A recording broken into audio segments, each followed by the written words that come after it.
आज के दिन और इस देवी का ध्यान जो है चंद्रघंटा का हम मणिपुर चक्र पे लगाते हैं। मणिपुर चक्र को जागृत करते हैं क्योंकि ये संपन्नता पूर्णता का प्रतीक है। तो जिसका मणिपुर चक्र जग जाए तो उसमें स्वतः एक अलग तरह से एनर्जी आएगा, संपन्नता महसूस होगा। उसे हर वर्ष जो इच्छा करता है ना संसार की अवस्था पे, मुझे ये मिले मुझे ये मिले, वह मिलना शुरू हो जाएगा।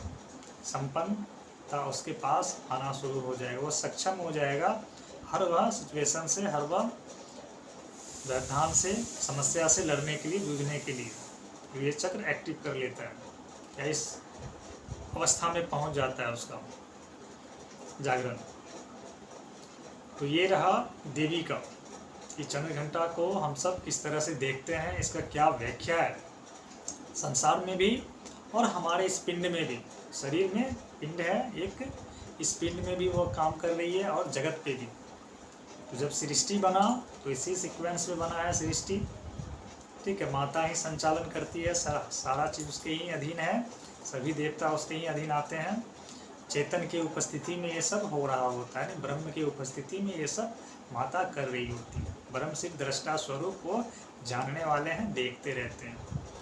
बस उनकी शक्ति से ये शक्तिवान है।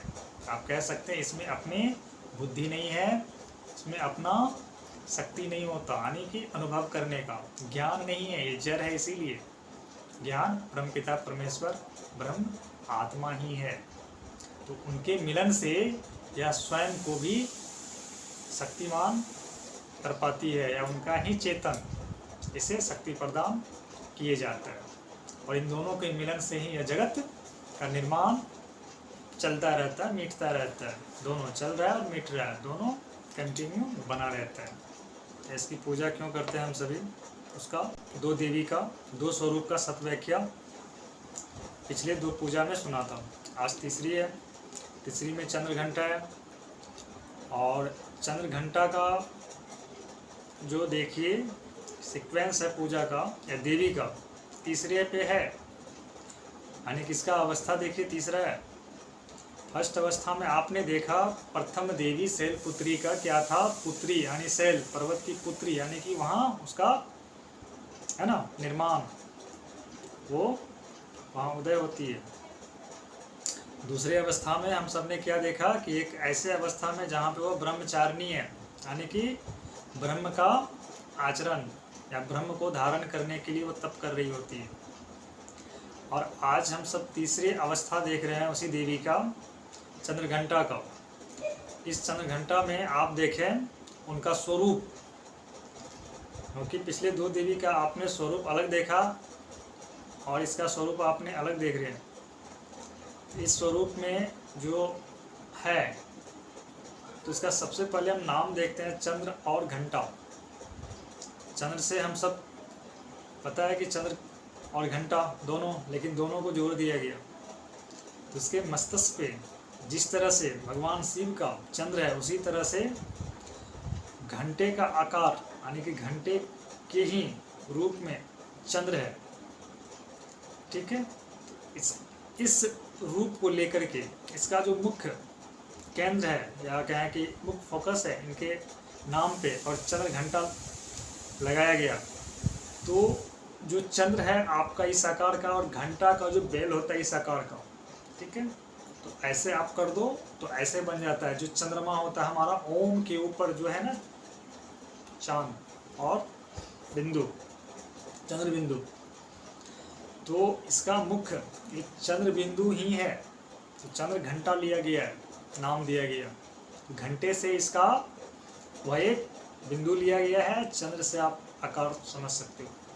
तो ये प्रेजेंट करता है, ये सूचक है आपका चंद्र जो है, ये है माया का, ये माया का प्रतीक है। और माया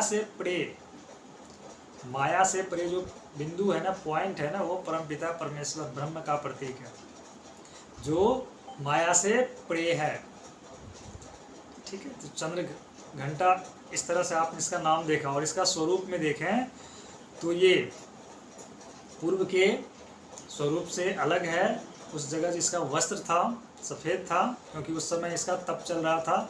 अब ये पूर्ण रूप में, तो वस्त्र इसका देखें तो रेड में है, लाल कलर में है और 10 भुजा के साथ है ना, अस्त्र शस्त्र के साथ है, त्रिशूल है।